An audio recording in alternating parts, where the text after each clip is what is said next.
Retornamos de nuevo en Sábado de Consultas. Y ustedes saben que la pasada semana se celebró el Día Mundial de la Hepatitis. Realmente, yo diciendo como que se celebró, sería como la concienciación de o la sensibilización sobre la hepatitis vírica. Y para hablar de esto, de hepatitis, tenemos aquí una excelente profesional ¿quién es? Quien nos va a desglosar este tema, la doctora Xiomara Rodríguez Núñez, infectóloga, con quien estaremos conversando hepatitis, el enemigo silencioso del hígado. Buenas tardes, doctora, bienvenida. Muy buenas tardes. Buenas tardes, gracias por la invitación a este grandioso programa por segunda vez. Exacto. Ya no es visita, ya una visita asidua y seguiremos visitando. Gracias. Entonces decía que la semana pasada se celebró para sensibilizar a la gente con relación a esto. Y sería bueno, doctora Xiomara, que nos hablara de la hepatitis, porque hay diferentes hepatitis, cuáles son las causas, consecuencias, tratamiento. Entonces vamos a abordar con relación a esto. Sí, en sí el término hepatitis es un término médico que se refiere a la inflamación del hígado. Y esto puede estar provocado por diferentes causas. Puede ser por medicamentos, por alcohol, otras sustancias tóxicas, y la que tiene más impacto en lo que es la salud pública, que son las hepatitis causadas por víricas, que son por virus. Entonces, en cuanto a esta, que es hacia donde va orientado todas las estrategias para incentivar las medidas de políticas públicas, son 5 tipos, principalmente: A, B, C, D y E. Ah, porque hay una hepatitis E. Sí, yo conocía la clasificación, pero yo quisiera como que aclaráramos eso, porque yo sé que hay una clasificación, doctora. ¿En qué consiste la clasificación? En sí, vienen siendo por la composición en sí del virus, ya atendiendo a su composición genética. En sí comparten características, pero se diferencian en cuanto a algunos componentes de su pared y demás. Y entonces por eso se clasifican A, B, C, D y E. En sí son virus la mayoría son de tipo ARN, menos el de hepatitis B, que ya tiene una composición de ADN, pero en sí comparten características en común, pero también clínicamente pueden ser diferentes en cuanto a su evolución. Entonces, doctora, ¿a qué edad puede surgir esta enfermedad? Bueno, la hepatitis tiene una característica, sobre todo la que es causada por el virus de la hepatitis B, que es el que tiene mayor riesgo de transmisión materno-fetal. Okay. Es decir, que si una madre está infectada por hepatitis B, no se trata a tiempo, y al niño al nacer tampoco se le dan las medidas de prevención, como es la vacuna y la administración de la inmunoglobulina, pues ese niño tiene un alto riesgo de también infectarse de hepatitis B y desarrollar una infección que en este caso tiene mayor riesgo de enfermedad crónica que si la adquiere en la adultez, la infección. En el caso de, como ya sabemos, que entendí que hay A, B, C, D, E, el abecedario, ¿cómo yo puedo identificar o no? Yo no voy a identificar porque yo no soy bioanalista ni infectóloga. ¿Cómo yo quiero saber la A? Me llegó la A por esto y esto. Sí. La B, ¿cómo yo lo puedo decir? Causa de eso exacto. es los mecanismos de transmisión. Y la más peligrosa. O sea, ¿cuál es el mecanismo de transmisión y cuál es la más peligrosa para...? Ellas, cada una de los tipos tiene un modo de transmisión diferente. Algunas son iguales, pero otras son diferentes. Por ejemplo, la A y la E, su principal mecanismo de transmisión es fecal oral, es decir, consumir agua o alimentos que estén contaminados con heces de una persona infectada. Ya el B, que el B y el C son los de mayor relevancia clínica y de impacto en salud pública, porque son los más frecuentes y los que producen sintomatología más grave y crónica. El B, por ejemplo, se transmite a través de sangre y de fluidos corporales, como a través de los fluidos de las relaciones sexuales, semen, vaginales, y también a través de la sangre. Y el C es principalmente a través de contacto con sangre infectada, ya sea por uso de agujas, también el uso de material contaminado, las transfusiones sanguíneas que no se le den los procesos de regulación adecuados. Y la D tiene la característica de que también es a través de sangre y fluidos corporales, pero necesita tener una infección por hepatitis B para esta poder replicarse. O sea, ella necesita esa simbiosis con la hepatitis B para ella poder producir enfermedad. Y ya la E, como le dije, es fecal oral también, igual que la A. Igual que la A. Entonces, en la República Dominicana, ¿cuáles son las estadísticas? ¿Cómo se maneja? Y el flujo de pacientes. Sí, ¿Cómo lo maneja Salud Pública? Ahí es que está la importancia de que incluso la OMS haya designado un día en conmemoración a la lucha contra la hepatitis B, en contra de la hepatitis vírica, porque es de relevancia. O sea, alrededor en el 2022, ahí fue que se empezó la agenda para estas metas y estas estrategias, se vio que fallecieron aproximadamente 242,000 personas por hepatitis C y 1 millón por hepatitis B. Y que se estima que ¿A nivel mundial? A nivel mundial, exacto. Se estima que hay 300 millones de personas viviendo con hepatitis, tanto B como C en el mundo. Sin saberlo. Exacto. La mayoría no saben su diagnóstico, porque esos son una de las metas, que por lo menos al menos el 90% de las personas conozcan su diagnóstico. Esa es la meta que se tiene que lograr para el 2030. Y ese es el problema, que la mayoría de esas personas no saben su diagnóstico. Entonces, de ahí la importancia. En cuanto a nuestro país, se piensa que hay un aproximado, no hay una estadística muy precisa, pero se piensa que de hepatitis C, alrededor de 150,000 personas viviendo con hepatitis C y 200,000 con hepatitis B. Y que la incidencia tiene cierto aumento a través del año. Y tiende a aumentar. A aumentar, exacto, porque la realidad es que ahora se hacen más pruebas también que antes, porque hasta por cualquier procedimiento ambulatorio que uno se vaya a hacer, le exigen los virales, y dentro de eso está la hepatitis B, la hepatitis C, y por eso ahora realmente eso ha ayudado a que el tamizaje sea mayor. Correcto. Doctora, perdón, Carlos. ¿Qué consecuencia puede haber si no se trata esa enfermedad a tiempo? Hablando de la hepatitis B y C, porque estas son las que van a llevar al paciente a enfermedad más grave y a lo que más se teme, que es a la cronicidad, que va a llevar a cirrosis y hepatocarcinoma, que van a ser las principales causas de muerte por la infección por estos virus. La B y la C son las que llevan la voz cantante. La B, bien ustedes mencionaron el título que tiene de enemigo silencioso. Sí, enemigo silencioso. Pueden pasar asintomáticos, sobre todo la C. Puede ser que el paciente no tenga síntomas y lo manifieste años luego. Wow. Entonces, también pueden presentar síntomas agudos y resolutar, pero quedar el riesgo de cronicidad. Yo sí te lo mencioné, doctora, pero usted puede como aclarar los síntomas. Los síntomas, sí. De las hepatitis, que ejemplo, la B o la C, esencialmente. La A, lo más que...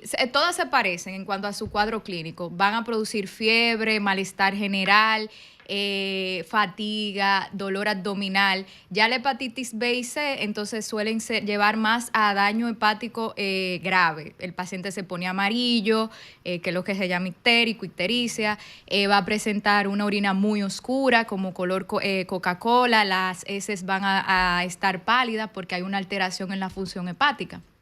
Ya la D también presenta síntomas similares y la E también muy parecida a la A. En cuanto a la A y la E, suelen ser autolimitados. O sea, el paciente va a tener una sintomatología así de dolor abdominal, fiebre, pero va a resolutar en días. Pero la B y la C van a tener el riesgo de cronicidad y de cirrosis y hepatocarcinoma. ¿Y la afección al hígado, cómo se presenta con relación a las hepatitis? Bueno, la B y la C, entonces cuando ya desarrollan la cronicidad, pues van a producir fibrosis del hígado. Entonces, esa fibrosis del hígado, del hepatocito, porque se entran en la célula del hígado, que es el Sí, que, hepatocito. que pone el hígado duro. Duro, exactamente. Entonces el hígado pierde todas sus funciones, que es uno de los principales órganos de nuestro cuerpo, porque metaboliza todo lo que alimentos, medicamentos, toxinas. Entonces pierde toda esa función. Tiene que ver con la coagulación también, con mantener todo lo que es la homeostasis del líquido, porque regulan las proteínas.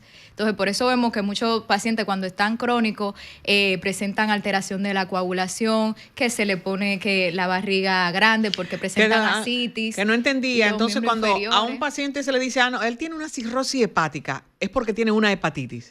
Pudo ser, lo más probable es que haya tenido una infección por hepatitis. Y no fue detectada a tiempo. Y no fue detectada a tiempo, exacto. Porque se va produciendo el daño a través de por muchos años, o sea, perdura durante años. Porque hay uno de los mitos, porque todas las enfermedades tienen mitos y realidades, de que no, bebe mucho. Esa hepatitis fue porque tomó mucho alcohol en su juventud y sigue tomando. No, es decir, siempre hemos escuchado eso. Es que él tomaba mucho, tiene cirrosis. Sí, no, la realidad es que la hepatitis producida por alcohol es una causa importante de cirrosis.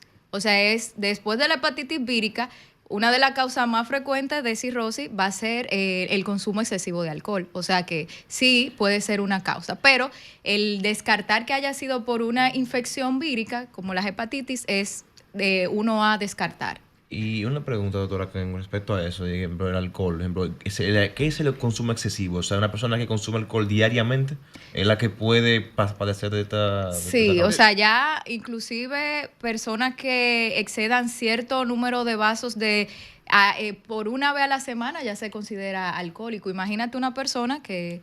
Las personas que son alcohólicos asiduos... Que consumen una vez por semana, ¿usted dice?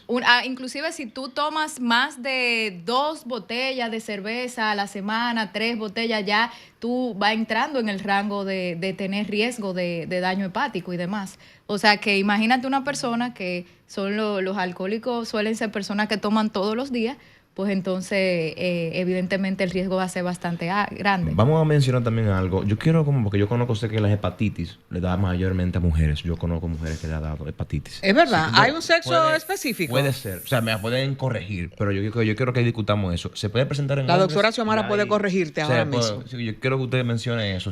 ¿Cuál de los sexos son más? Es una buena pregunta. Porque realmente a nivel regional la prevalencia es más en hombres, pero se vio el año pasado que hubo más prevalencia aquí en el país de detección en mujeres. Pero esto puede estar dado porque tenemos que decir una realidad, que las mujeres van más al médico que los hombres. También. Entonces, por ende, las mujeres se hacen más pruebas que los hombres. Médico, 100%. Porque anteriormente sí era más frecuente en hombres, pero se vio ese cambio en la prevalencia el año pasado, por lo menos aquí en el país. Nosotros vamos a una pausa. Cuando retornemos, ustedes, nuestros oyentes, tienen las líneas para que se conecten con la doctora Xiomara, quien nos habla de hepatitis. Adelante, Romer. Marta. Retornamos con el interactivo de la orientación, recordándoles que estamos conversando con la doctora Xiomara Rodríguez Núñez, infectóloga, con quien estamos conversando sobre hepatitis, el enemigo silencioso del hígado. Doctora, en la consulta fuera del aire, Carlos y yo estamos muy preocupados queriendo saber qué es el anti-HCV positivo. Sí.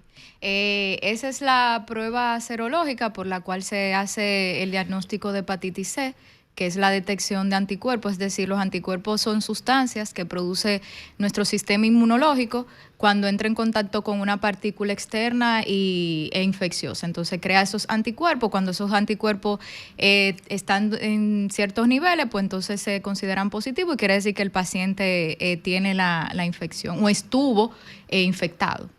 También conversábamos fuera del aire como que mayormente yo no conozco, o sea, si no por en el caso de los hombres, por el tema del alcohol, o sea, también conversamos que estadísticamente se va en mujeres, pero que produce más daño, o sea, que el nivel de daño que produce un hombre, y bueno, ya que ataca el hígado, pero estadísticamente se ha visto más quizás fallecimientos en cuanto a más en hombres o mujeres, o no sé si... Sí, porque, o sea, lo de la parte del aumento de la prevalencia, eso fue algo que se vio el año pasado, pero en realidad a nivel mundial es más frecuente en hombres.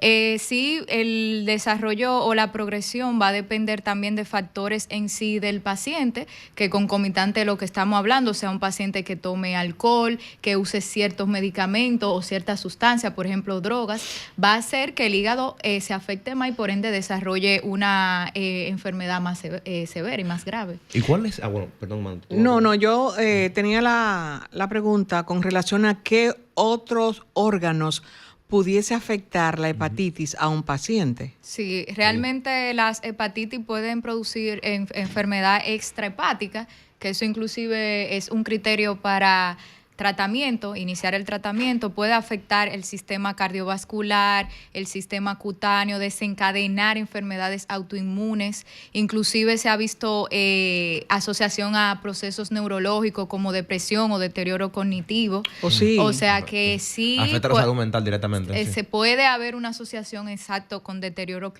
cognitivo, sobre todo con hepatitis C. También cutáneo, producir artritis, afectaciones gastrointestinales y también de tener que el paciente tenga más riesgo de desarrollar neoformaciones en otros órganos y también, por ejemplo, procesos linfoproliferativos como linfomas y demás. O sea que sí. Doctora, me parecen muy preocupantes esas consecuencias de la hepatitis. Y escuchaba que anteriormente usted decía que el consumo de alcohol es una de las causas principales, lo que me genera aún más preocupación por el contexto social y cultural de un país como República Dominicana, porque usted decía que incluso ya al consumir una vez a la semana ya se considera alcohólico. Y mi pregunta es, ¿cuál es el consumo entonces recomendado, entre comillas, o que usted diría, ok, si una persona tiene este consumo de alcohol, no está tal vez en un riesgo tan alto de contraer esta enfermedad? Realmente lo que yo recomendaría es no consumir alcohol, evidentemente, claro. Porque realmente... No van a jugar domino, doctora. Realmente el riesgo puede estar, pero lo que más se recomienda, va a depender la cantidad del tipo de alcohol que sea. Realmente las recomendaciones o lo permitido, por decirlo así, va a depender si es vino, si es cerveza, si es vodka y en sí. Pero dentro de las bebidas que son menos agresiva, dañina, es lo que es el vino, por ejemplo. Porque ya en las demás el riesgo está. Pero eso va a depender ya la cantidad del tipo de alcohol que sea para dar las regulaciones, las recomendaciones de qué menos daño, qué tanto daño puede hacer. En el caso de la agenda que hay con relación al Día Mundial y lo que pretende el mundo, la OMS, ¿qué van a hacer los gobiernos? O un ejemplo, en el caso de la República Dominicana, porque hay una de las hepatitis que usted decía que tiene que ver con el contacto con agua, con heces fecales y esto, sí, por cómo viven muchas personas en este país. Sí, realmente... ¿Qué tratamiento podría llevar, en el caso de nosotros, salud pública o el gobierno, los gobiernos, a estas personas que viven de escasos recursos, que viven a orilla de río contaminado, de cañadas y todo esto? En nuestro país, porque también va a depender de la endemicidad del virus en cada país. Hay países que son de alta endemicidad y otros que son de menor endemicidad. Eso va a depender mucho, pero evidentemente las condiciones sociales son cruciales. O sea que los pacientes, estos serían pacientes de riesgo que entrarían en una población candidata a vacuna, porque por ejemplo la hepatitis A puede ser prevenible por vacuna. Y obviamente incentivar las medidas de higiene en la población, el lavado de manos, el uso de no usar agua no potable o de que no está bien regulada, tratar de darle ese acceso a las personas de agua bien tratada. Pero realmente a nivel mundial, las que tienen más, la que preocupan más y la que se van más las medidas políticas es a lo que es la hepatitis B y C. Gracias a Dios en nuestro país contamos, por ejemplo, con la vacuna de hepatitis B, que es la principal medida de prevención. Todo recién nacido dentro de las 24 horas debe de haber recibido la vacuna de hepatitis B. Y aquí está dentro del programa de vacunación nacional, o sea que no hay excusa para que las personas no se vacunen y no vacunen a los niños, porque está dentro del esquema de vacunación del recién nacido y se provee gratis. Y otro gran ventaja que tenemos sobre otros países de nuestra región es que también tenemos programas de hígado que se provee el tratamiento para hepatitis C, que es un tratamiento de alto costo. O sea que, y la hepatitis C, que si bien es la que más cronicidad produce, pero es curable. Entonces, la C sí. Exacto. O sea, al paciente se le da el tratamiento, los tratamientos recomendados, que lo tenemos en el país, como bien dije, tiene un gran porcentaje de curación una vez termine el tratamiento, porque son tratamientos altamente efectivos y con muy pocos efectos adversos. Qué bueno, doctora. Según estuve leyendo, y perdón, Carlos, que te interrumpa, la hepatitis a nivel mundial afecta a millones de personas. O sea, hay altas tasas de personas con esa enfermedad a nivel mundial.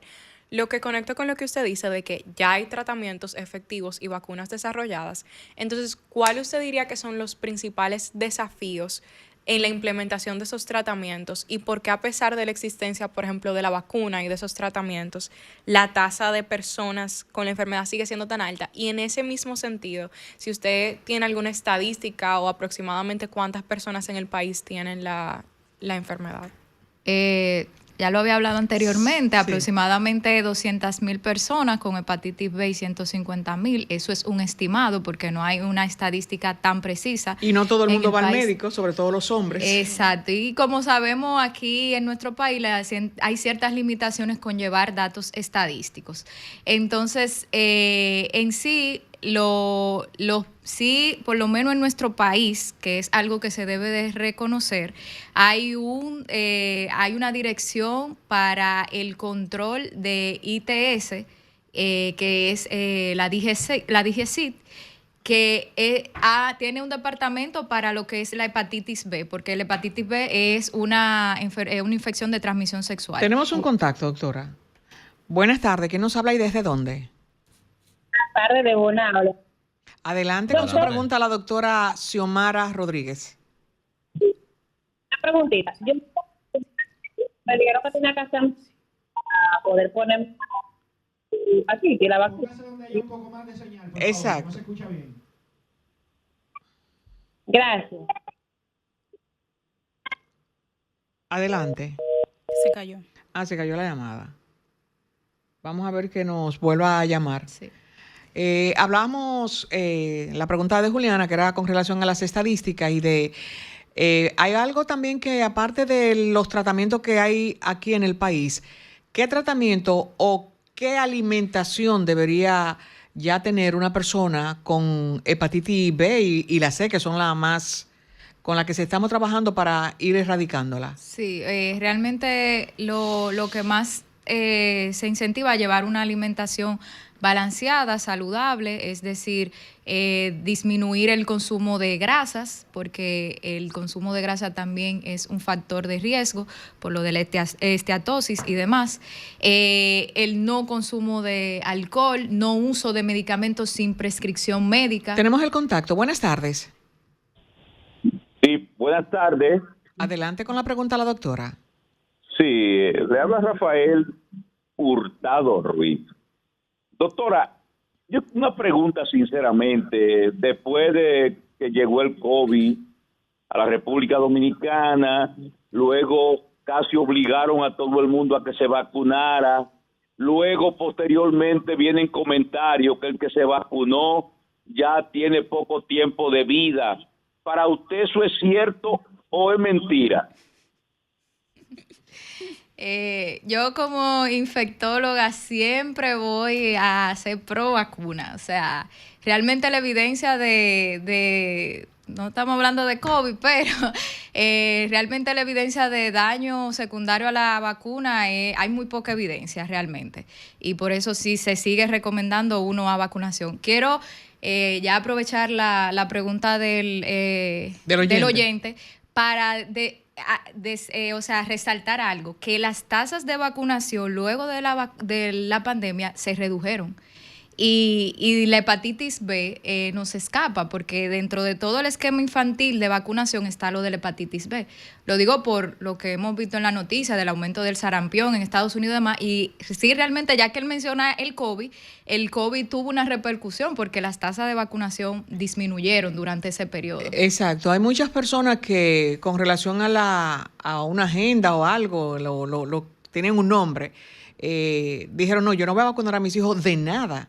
Entonces, siempre hay un esquema de vacunación desde que el niño nace, como decía, la hepatitis B, el tétano, la difteria, todo exacto, eso, y que las madres, el polio. Entonces, se han disparado muchas de esas enfermedades que ya estaban incluso erradicadas, exactamente. Porque la gente ha tomado miedo de vacunar a los hijos y de vacunarse ellos. Exactamente, eso es algo que ha impactado significativamente. Negativa. Sí, y negativamente, claro. Negativa, correcto. Entonces, hablábamos sobre el tratamiento de alimentación para los pacientes que tengan hepatitis y cómo manejarse dentro del hogar o dentro de un conglomerado, porque si se puede transmitir a través de, como decía, de la saliva. Cómo manejarse en tu casa, si tú tienes que tener una mascarilla o debes tener tus utensilios aparte. Realmente eso va a depender el tipo de hepatitis que sea, porque por ejemplo hepatitis A, las S, o sea, obviamente por eso decía,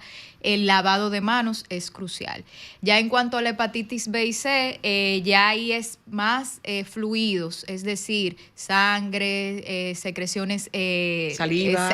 Sí, puede ser saliva también en el caso de la B, y lo que es fluidos seminales, vaginales, principalmente. Entonces ahí uso de medidas de higiene, no necesariamente uso de mascarilla porque es un contacto directo que habría que tener, pues en el caso de la saliva, por eso debemos de tener siempre, promover relaciones seguras, el uso de preservativo es crucial como medida de barrera para disminuir el riesgo y obviamente yo recomiendo que toda persona adulta, sexualmente activa, debe de hacerse su tamizaje de hepatitis, porque ahí es que vamos a poder captar el paciente y la prevención y seguir incentivando la vacunación. Si usted no sabe, si usted completó su esquema de vacunación, vacúnese, porque la vacuna nunca están de más.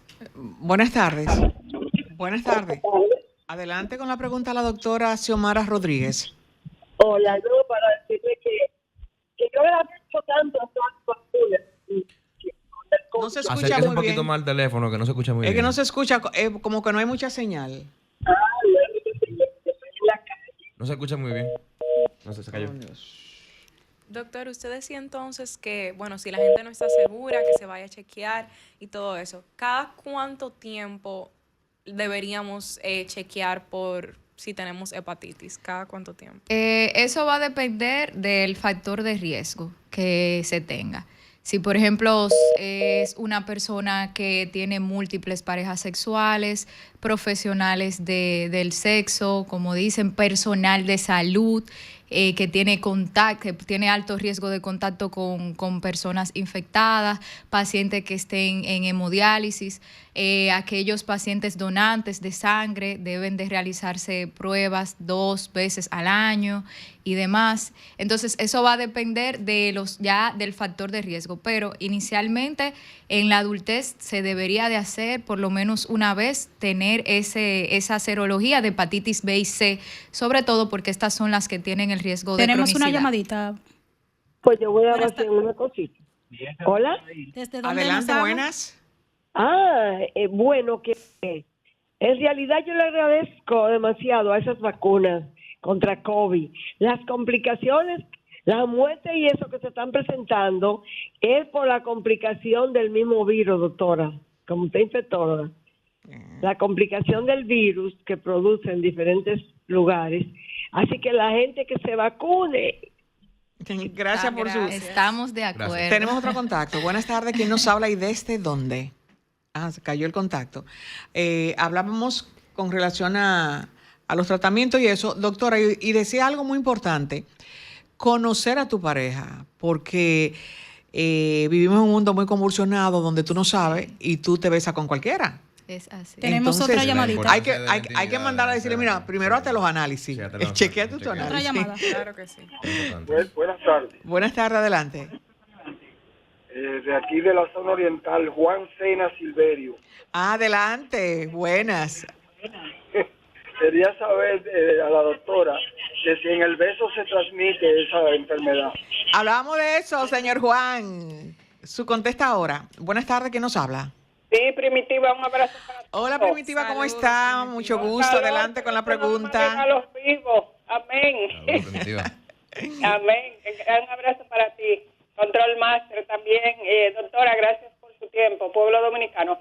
Doctora, cuando uno va a tener relaciones sexuales por primera vez con una persona, ¿usted cree que uno debería de hacerse análisis? Y aparte de eso, yo no sé, porque yo estaba durmiendo y me levanté casi 10 minutos. Si te dijo la estadística de cuánto contagio hay aquí y en el mundo, ya en Haití, que somos vecinos. Gracias. Gracias, Primitiva.